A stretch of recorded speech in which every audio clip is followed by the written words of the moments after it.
Hello chess friends and welcome to Jozarov chess channel and welcome to my series playing d4. So in this series we follow a good opening repertoire while playing the first move, of course, d4, and today I wanted to show you how you should play against a King's Indian player or East Indian player or a Pirc defense player. Today we'll analyze the so-called 150 attack. The 150 attack against this Pirc defense setup is, I think, one of the best ways that you can play against with d4. So it's really an aggressive way. It challenges black immediately. It creates so many troubles. So there is this clear idea of white how to counterplay this very aggressive opening. And today I wanted to show you one of my games. It was a game played against a 2360 rated player. So I think it's an instructive game because in this game I didn't play any mistakes or blunders, so slightly inaccuracies, but I think it's still a good and instructive game which can explain this 150 attack very well. And it comes with this idea of this trading off the starts for bishops and creating an immediate attack on the h-file. So let's see what's all about. I think it was really cool and tactical game. So in the game I played d4 and my opponent played knight on f6. I played knight on f3. I'll explain more about this knight on f3 in the second move, because I think it's the most natural way to play against this knight on f6 setups, because black has a certain flexibility in the game. With this knight on f6 he can go into many lines like the Nimzo Indian, like the East Indian, King's Indian or Pirc defense with g6, into a Philidor with defense with d6, or with d5 the maybe into a Queen's Gambit declined or semi-Slav variations. So with this knight on f3 I'm leaving also certain flexibility in the game, so that's why I like this move in the second move, although nothing is happening so far. But you see that this knight on f3 is sometimes very annoying for black, because in the common maybe Nimzo Indian here after c4, bishop on b4, we can play something like knight from b2 d2, and we don't have anymore this knight on c3 pinning ideas for black. So in the game my opponent played now g6, and here my opponent already showed that he's now going probably into this Pirc defense or into the King's Indian or in East Indian defense with the setup d6, and then maybe with e5 or c5 try to break this d4 move. So in the game I played knight on c3, the classical variation. So now my opponent has to make a choice here. Here it's already a choice for him. If he plays d5, then I'm going with bishop and f4 into the so-called berry attack, but he didn't play that. He played the move bishop on g7, going to a classical line of the Pirc defense. And I played e4, getting very powerful central control. So these pawns are controlling very well the center. So you see I've also a very powerful central control with my knight. So you see it's really one of the most the healthiest ways to play against the setup, because it comes with these ideas, developing first the minor pieces, of course first the knights, then the bishops. And here my opponent played d6 because the threat was of course to play e5 and getting so many tempos against this knight. e5 immediately doesn't bring you so much, because after the d takes e5, here I have to take with the knight, but this pawn is now weakness. This knight can be challenged. Of course I cannot play d takes e5, because then the position gets more simplified, and here you see we have a double attack against this pawn after bishop on f4, maybe knight on c6, and here I have many troubles in order to defend this pawn. So that's why I played here the move bishop on e3. And here my opponent can play something like knight on g4, but we'll come to this idea. Today we'll analyze this bishop on g4 idea, not this knight on g4 line. This knight on g4 leads into this bishop on g5, then h6, bishop on h4 can be played, maybe g5, bishop on g3. Although this bishop is a little bit blocked out, but black will continue the game with this light square weaknesses here. So it's a good offer here for this bishop, so your opponent can create many tempos but continues the game with many weaknesses. So here I played queen on d2. As said, here knight on g4 leads bishop on g5 here. Now it's really hard if your opponent tries something like e5 here in order to break the center immediately. Here you can play something like d takes e5. If d takes e5, this is really bad for your opponent, because here after queen on d8, rook takes on d8. Now h3, knight on f6, and we can take this pawn and go into a favorable endgame. So if your opponent plays here knight takes on e5, then knight takes on e5 is also very good. After d takes e5, now again we can trade off the queen. So you see, this e5 idea, this common pawn breakthrough that black will try to create, doesn't bring in so much, because now knight on d5 is very dangerous with an immediate attack on this c7 pawn. So you see, you cannot play c6 and immediately, because knight on c7 leads into grabbing this rook. So rook on a8 would be lost here. So that's why here rook on d7 would be the idea for black. But you see, it's really a weird square for the rook, because it's blocking out its own bishop, and this bishop will have troubles in order to develop. Here we can continue simply castling, and after king on f8, maybe to try somehow to trade off these rooks on the d file, we can simply play healthy developing moves. And now after maybe c6, here knight on e3, it's very powerful. After rook takes on d1, rook takes on d1, you see we have occupied the d file. We have a powerful bishop which still is attacking this e5, and here this bishop is always a little bit stuck to the defense of this e5. In the continuation, after knight on d7, we can play something like knight on f5. It's also very powerful. Here also occupy this very weak d6 square. So as said, you see this this knight on g4 line, with the idea to play g5 e5 immediately. After d takes e5, it leads to complications for black here. So that's why here it's not such a trouble. But we'll come to this knight on g4 idea. As I said, we'll continue with this move. There are also very good tactical elements for black. After knight on g5, your opponent doesn't have to play this move e5 immediately. But here, after potential bishop on g4, you see this is this line that I'm going to explain today.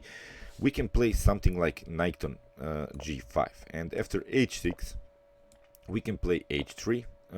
If h takes g5, then we have h takes g4, knight takes on g4, bishop takes on g5, and we have accomplished that we can now, maybe after f3, trade off these bishops on h6 and try to checkmate here after maybe queen on h6 your opponent through the h file. So it's really a dangerous attack, this 150 attack. It's black has many troubles to handle this these ideas. After knight on after knight on g5, your opponent can make really one mistake. If he plays this move e5 again, then we have d takes e5. This d takes e5 in the Pirc defense is really annoying for black. After d takes e5, queen takes on d8, rook takes on d8, but now bishop on c4, aiming this f7 pawn. If your opponent plays something like rook on f8, then we have bishop on c5 attacking the rook, which is the key defender of this f7.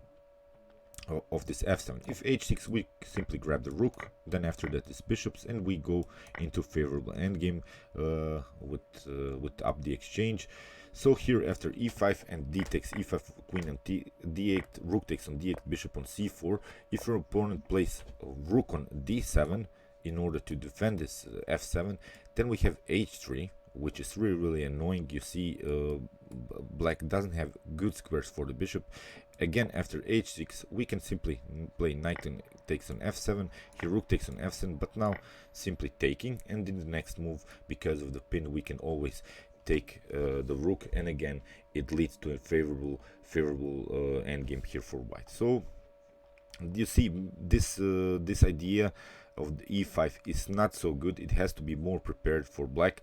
Here, as my opponent castled, and I played now the move queen on d2, and now rook on e8 was played, and now I tried bishop on h6. So this idea is of course to trade off these bishops, play h4, h5, somehow open the h file after queen on h6, as I said, creating checkmate threats on the h file. So in the game, bishop on h8 was played. That's why my opponent played this rook on e8, so that he can escape with his bishop because of the pin. If the rook was on would have been on f8, then of course he cannot play bishop on h8. Then he has to trade off these bishops.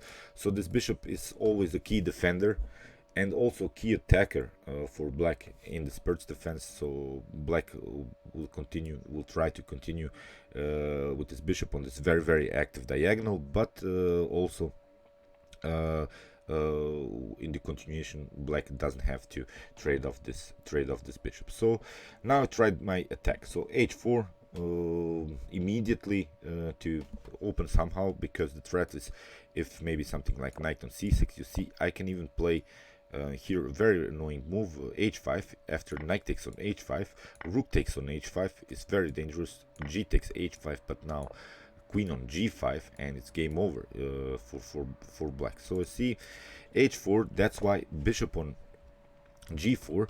And this bishop on g4 comes with two ideas. Of course, the first idea is to prevent h5 for myself, and it comes also with this idea to take off this knight. Let's see if I castle or play something like that. Then bishop takes on f3, g takes f3, and now this attack is not so dangerous anymore, because after maybe knight on c6 or similar ideas, after h5, my opponent doesn't have, of course, to take this pawn on h5. So and then my opponent can try finally this e5 pawn breakthrough, because now black has also very powerful support of this knight. So now e5 is perfectly fine. So that's why here, after bishop on g4, I tried knight on g5.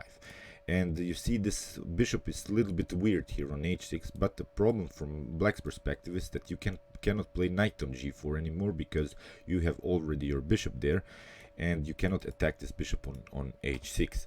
So that's why knight on c6, finally, with the idea to play the move e5. But now I could use I can use this tempo, which I played in the game, f3, kicking away the bishop. Bishop on d7 was played, and with this f3 I get a tempo, and still I'm preventing knight on g4 ideas again, because this bishop is a little bit loose here, and my opponent will try to somehow catch this bishop, because the bishop is a little bit out of game here. But now I simply castled. I'm waiting for this e5 move, because after e5 I'm gonna probably again play something like d5, and we'll get again a tempo after knight on d4. Maybe I can now finally play g4 and h5 and try somehow to open the h file. Still I have possibilities to play queen on h2 if that happens, and again create a very powerful attack on the h file. So you see, my knight on g5 is protecting this f3, and here I can play also bishop on e2 in order to more protect this weak f3 pawn. So that's why here this idea of immediately e5 is also not so dangerous for me. So in the game, my opponent tried knight on h5, and now I got bishop on c4. So you see, my opponent attacked this pawn on d4. This d4 is sort of a weakness here. But first I played bishop on c4 with an attack on this pawn on f7.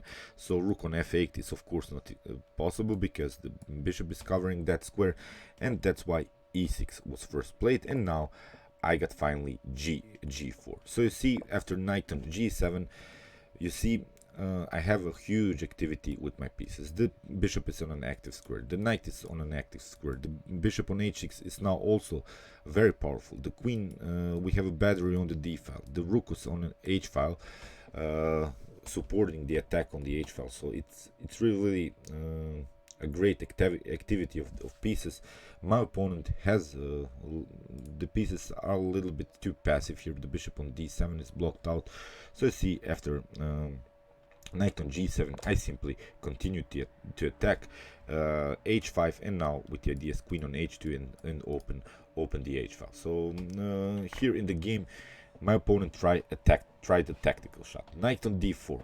I played queen on d4, and now knight on f5 with a discovered attack on the queen, and also attacking this bishop on h6. So it was a certain tactical idea, but it was a bad one, because I got now queen takes on h8, sacking the queen, king takes on h8, but now knight on f7 with a fork on the king on the queen.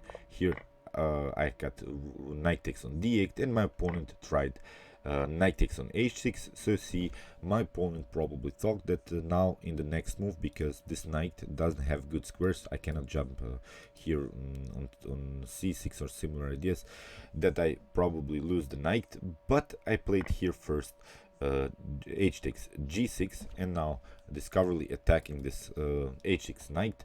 Here king on g8 was g7 was played, but now I played g7. And if you play something like knight on g8 in order to get back with the knight, then I have rook takes on h7.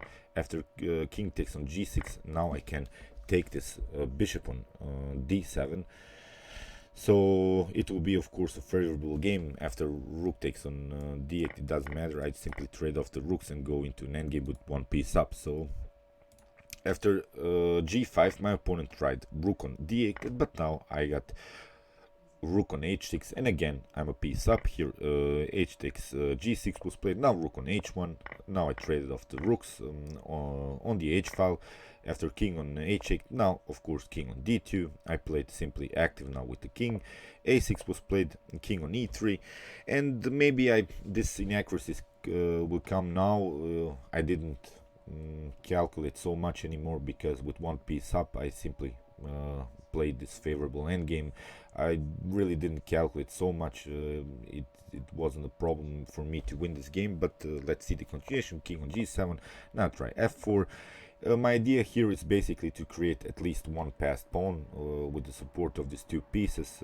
Here bishop on f1 was played, c5, knight on e2, we have king on f7, bishop on h3, and here bishop on c6. My opponent's idea is probably here to create some kind of a blockade, to create a staticity in the game. Then I will not have any pass pawns, and maybe, but just maybe, he can get a draw here. But of course, with one piece up, it's a mission impossible here. So c3, here we have a5, a3, a4 was played, and now knight on g3, bishop on e8, and now f5. I tried finally to get a pawn breakthrough. Here we have e5, and now bishop on f1 again, bishop on c6, bishop on d3. As I said, I didn't play here the most accurate moves here, but I simply wanted to force some kind of a weakness here. c4 was played, now bishop on e2, and now d5. Now it's the move that's really losing, because after e takes d5, bishop takes on d5, and now I've got the supported pass pawn on f6. In the next move, I'll try bishop on f3. In this position, my opponent resigned. So let's go back. As said, here it's really a powerful idea. This setup you have to remember after this potential bishop on g4 idea. After bishop on g4, knight on g5. It seems that this bishop is a little bit loose, but as said, you have these tactical ideas. This f7 is the main weakness in your opponent's position after bishop on c4. So this is this really aggressive and annoying setup for black here with the so-called 150 attack against the Pirc defense, and I hope you can apply it, because it's really sort of a natural way to play against the setups with a huge piece activity, with an immediate attack here. I think it's a great line that you can remember and crush your opponent in an early stage of the game. Okay, I hope you enjoyed this game. I will add this game to this series also, that I have this playlist, my chess games, so you can also follow one of more of my chess games.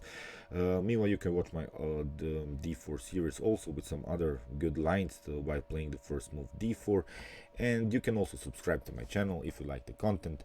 Thank you for watching, guys, and chess is the best, of course.